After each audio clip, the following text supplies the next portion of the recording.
Story 1. Slamming the phone down when someone makes you angry. I had a girl break up with me over the phone, and that wham as the handset hit the base was so satisfying. Story 2. My country has glaciers that are rapidly shrinking. I was hiking near one with my father and uncle, and they said that in their youth the glacier stretched all the way to the starting point of the hike, even in summer. Now there is a fraction of that left, and if I ever have children, by the time they can go hiking there, it will be almost, if not completely, gone. Story 3. The feeling of excitement sitting down at the right time to see the latest episode of the show you like. The stress of rushing home to be there for the appointed hour. Or the tension of calling home and asking your kid brother to record the show for you. Story 4. People are not just randomly taking pictures or videos of you. In the not-too-distant past, people didn't randomly film others without their consent. Nowadays, we've all been in hundreds, if not thousands, of people's pictures and videos and don't even know it. Story 5. The happy dial-up sound. Maybe I should have posted this on Unpopular Opinions. I loved that sound personally. I didn't love being kicked off the internet so my mom could use the phone. Story 6. Privacy. In its purest form. Your thoughts, your moments, your opinions, all of it. To imagine that from the first ultrasound scan to your adulthood is public is nauseating to me. Story 7. Being able to avoid advertisements. Society has been designed to have them intrude on every single aspect of our lives. Like when you go to the gas station and the pumps are blasting advertisements at you. That should be a serious offense. Instead, it's just being adapted by all businesses. Calling a store? Please hold for commercials. Ordering fast food? We need to play a recording before the human takes your order. Surfing the web? Ha! Story 8. Going out the front door in the summer when the sun came up and not coming back until the sun went down, without our parents knowing where we were or if we were safe, until we did or didn't come home that night. Story 9. Being able to buy a video game and it actually being yours versus losing your game when servers are no longer supported. Also, playing co-op with friends on the same TV with a split screen. 007 GoldenEye, Mario Kart 64, Super Smash Bros. Melee, and the original, etc. Story 10. Being offline. I'm an older millennial. I only have Reddit as social media, but just being able to hang out and be yourself with your friends. MySpace was a thing, but no one actually cared about it. Facebook made it more personal. Now it's all a mess. Story 11. Peace and quiet. Social media. People. TV series. Movies. Can't we just be anymore? I don't like to be busy all the time. Every weekend. I am not busy from Friday at 6 p.m. until Monday at 8 a.m. Them. What did you do this weekend? Me. I lifted on Friday, went to Costco, ran 10 miles, went out to dinner on Saturday, and slept 8 hours each night. Them. You must be fun at parties. I'm not even 30 yet, but some nights I just want to read after the gym and dinner. And no, I don't have a Kindle. Yes, people still buy books, and I know this because I'm one of them. We don't have to watch every new series or movie that is suggested by Netflix, Hulu, family, friends, or colleagues. We don't have to be on Twitter, Instagram, Facebook, or TikTok all the time. Story 12. The nostalgia of unwittingly leaving a voicemail that sounds like an avant-garde performance art piece, complete with background noise of a blender and a cat fight. Story 13. YouTube without being bombarded with advertisements. I seriously miss when the advertisements were designated to a little banner you could just click away instead of being interrupted every 3 minutes. Story 14. Being offline as a default. When I was a kid, no one had phones, and the internet wasn't even really a thing until I was in high school.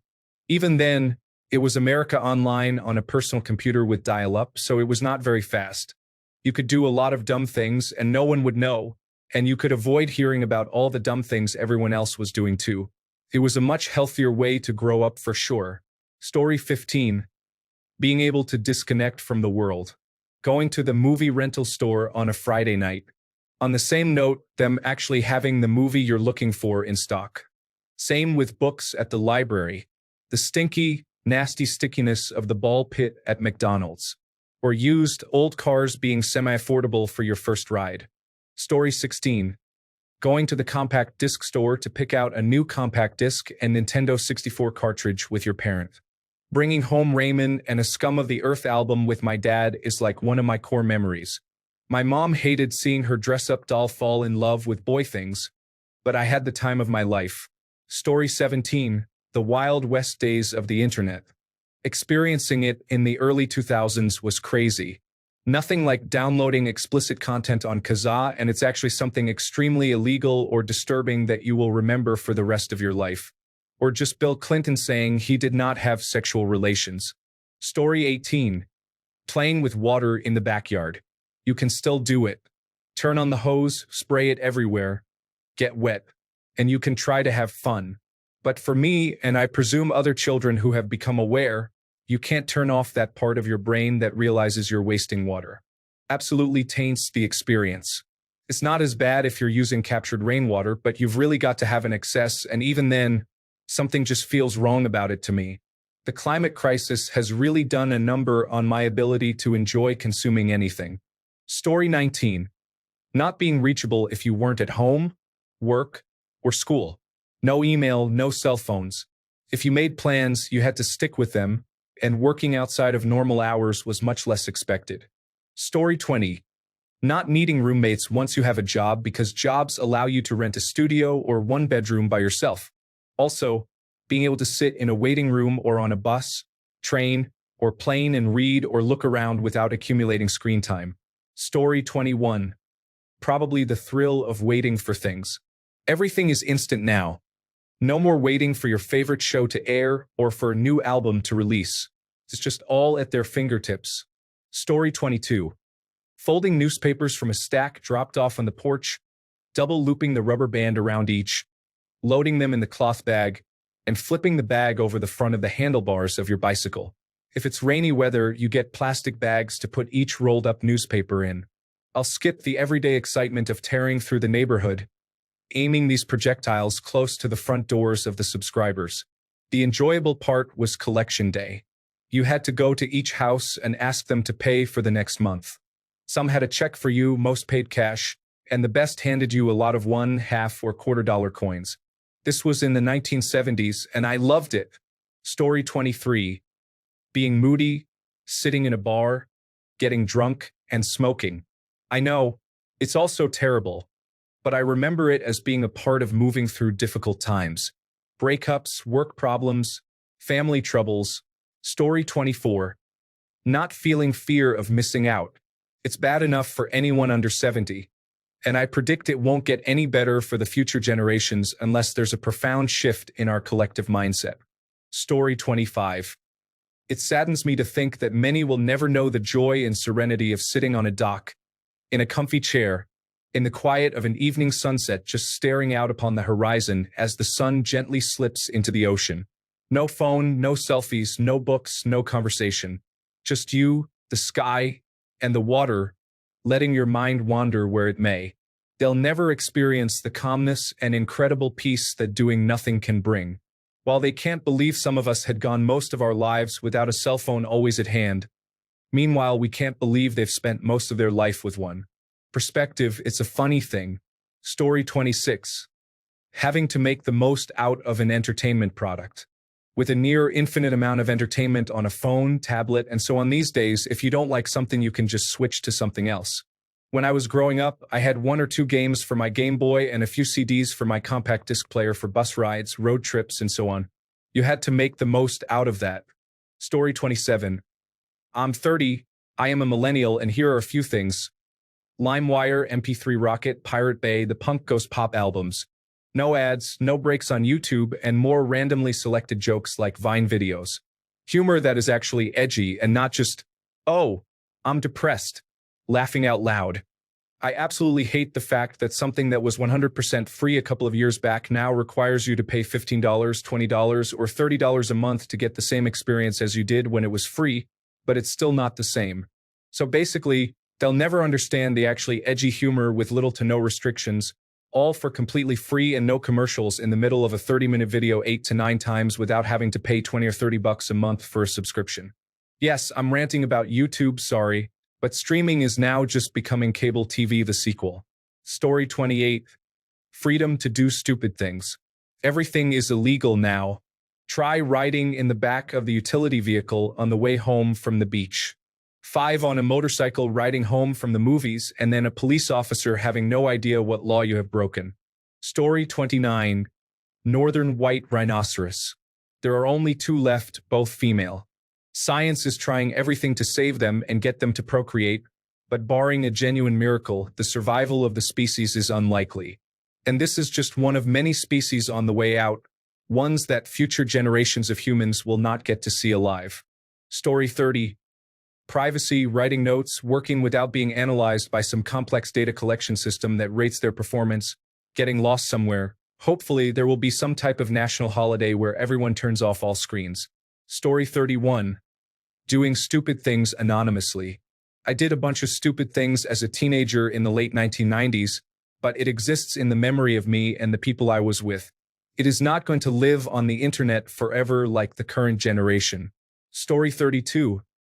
I feel like the next generation will not really understand the magic of flipping through actual photo albums. Everything is digital now, and there is just something special about holding those memories in your hands. Story 33. A world with zero internet. Like nothing. Not one tube, much less a series of them. I remember the feeling of walking into a new library and realizing there was an encyclopedia with information I didn't know yet. Knowledge felt like treasure. Story 34. I was just thinking about this today. Public parks. No one will enjoy them as much as I did.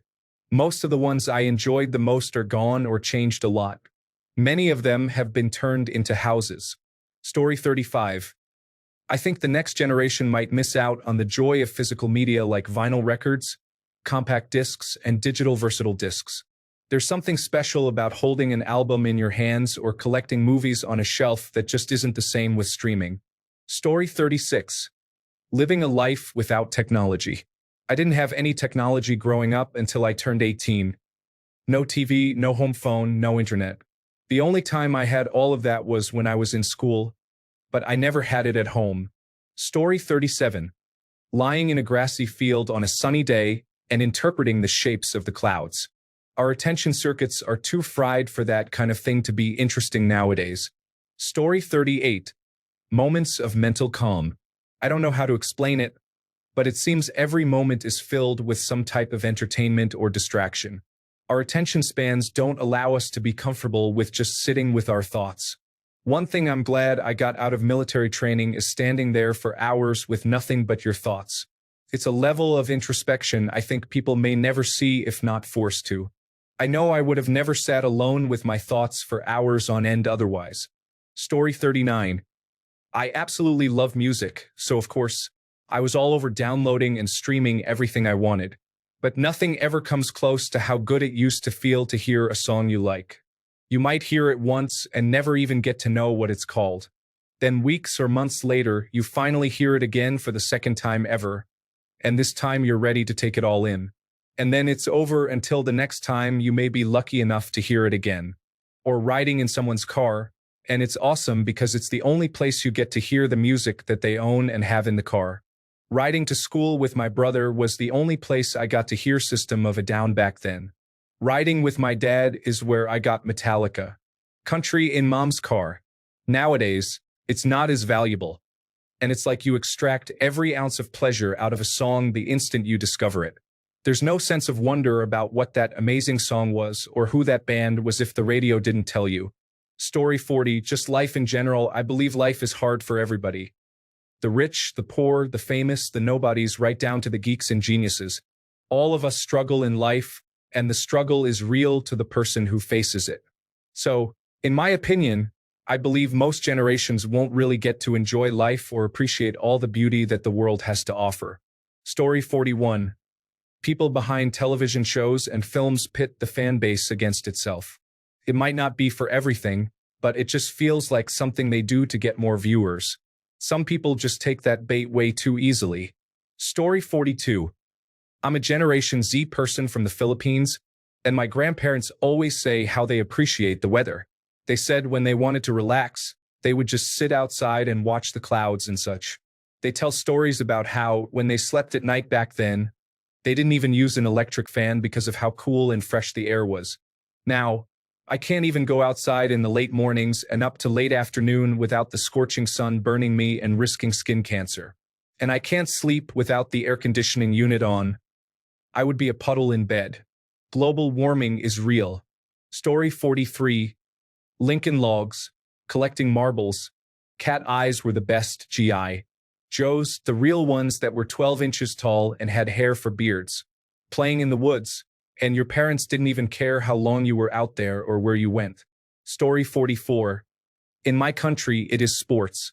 Now, public schools are making parents pay a fee for kids to participate in physical education, and even when no teams are using local sports complexes, you aren't allowed to use them without paying. Story 45. Going to the movie theaters. Streaming has become more popular and is at your fingertips.